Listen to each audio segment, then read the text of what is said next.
திருவாரூர் அந்த ஊரில் ஒரு பெத்த மகன் முன்னாடி பொண்ணு முன்னாடி அப்பனை வெட்டியிருக்கானுங்க. 4 பேர் 6 பேர் கொண்ட கும்பல். அதே மாதிரி அந்த பையன் தடுக்க வந்திருக்கான். 10ஆம் கிளாஸ் படிக்கிற பையன் தடுக்க வந்திருக்கான். அவரையும் வெட்டியிருக்கானுங்க. அந்த பொண்ணு கழுத்தில் கத்தியை வச்சுக்கின்னு உங்கள் ஒப்பன் எப்படி சாகிறான்னு பாரு அப்படின்னு சொல்லியிருக்காங்க. துடிச்சு அவன் செத்துருக்கான். இதே பொண்ணு தான் சொன்னிச்சு, எங்கள் விஜயண்ணா தான் வரணும், எங்கள் விஜயண்ணா தான் வரணும், எங்கள் விஜயண்ணா தான் வரணும்னு விஜய்க்கு ஓட்டு போட்ட பொண்ணு தான். அந்த குடும்பமே விஜய்க்கு ஓட்டு போட்ட குடும்பம் தான். உனக்கு ஓட்டு போட்ட உன் நம்பரை கூட உன்னால் காப்பாற்றிக்க முடியல. இவன் சொன்னால் ஏங்க இதாங்க நடக்கும். பாஜக என்ன நினைச்சதோ அது நடந்து கொண்டு இருக்கிறது தமிழ்நாட்டில். விஜய் ஒரு பொம்மை, உண்மையிலே பொம்மை ஆட்சி. 2026 ஆட்சி தான் பொம்மை ஆட்சி. அந்த பொண்ணு முன்ன கட்டில் கத்தி வச்சுன்னு பாரு, கண்ணு முன்னே அறுத்துருவான்னு நிற்கிறான், பாருன்னு நிற்கிறான், கண்ணு முன்னாடியே அறுத்து. அந்த பொண்ணு இன்றைக்கி அந்த அதிர்ச்சியிலேருந்து மீண்டு வரல. பைத்தி முடிச்ச மாதிரி இருக்குது. அது பைத்தி முடிச்ச ஆடு மாடு மாதிரி வெட்டியிருக்கானுங்க.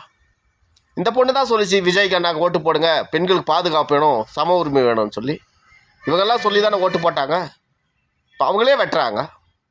என்ன இது ஒரு சட்ட ஒழுங்கே இப்படி இருக்காப்பா. காலையில் எழுந்து செல்ஃபோன் எடுக்கிறதுக்கு பயமாக்குது, பத்திரிக்கை பார்க்குறதுக்கு பயமாக்குது, இதெல்லாம் நியூஸ் கேட்கலாம்டா பயமாக இருக்குது. என்னப்பா இவ்வளோ மோசமாக இருக்குது. இவர் எப்பயுமே மௌனமாகவே மூஞ்சி வச்சுனே இருந்தால் நாடு விளங்கம்மா இந்த நாடு. இதில் வேறு கருத்துலாம் நாங்கள் பேசணுமா? கருத்தே இல்லாதவங்ககிட்ட என்னடா கருத்துலாம் பேசுறது? உங்கள்கிட்ட கருத்தும் இல்லை, சரக்கும் இல்லையாடா?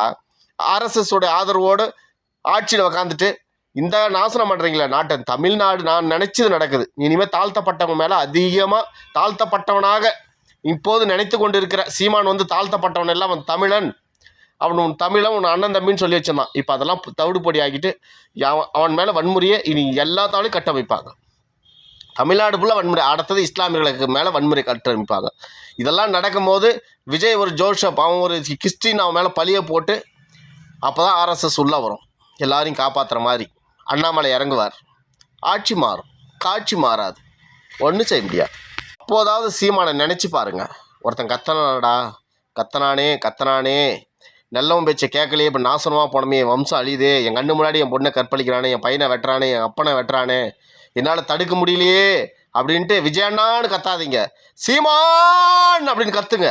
அப்படி கத்துங்கடா. அப்பயாவது இந்த நாடு திரும்பும், எங்களை மாதிரி இளைஞர்கள் வரும். அந்த நாய்களுக்கு ஒரு பாடம் கற்பிப்போம், கண்டிப்பாக கற்பிப்போம். எங்கள் உடம்புல இன்னும் சூடாதாங்க ரத்தம். எப்படியே அப்போ கத்துங்க, கடைசி நேரத்தில் கத்துங்க சீமான்னு. அந்த ஆள் வருவான், ஐயனார் மாதிரி அந்த ஆள் வருவான். அவர் கூட படையோடு வருவோம். எங்கள் தலை போனாலும் பரவாயில்ல, தமிழ்நாடு தப்பிக்கணும்னு வருவோம். அந்த நாள் அதி விரைவில் இருக்குது. அதனால சீமான் இப்போ பேசாத போயிருக்கார்.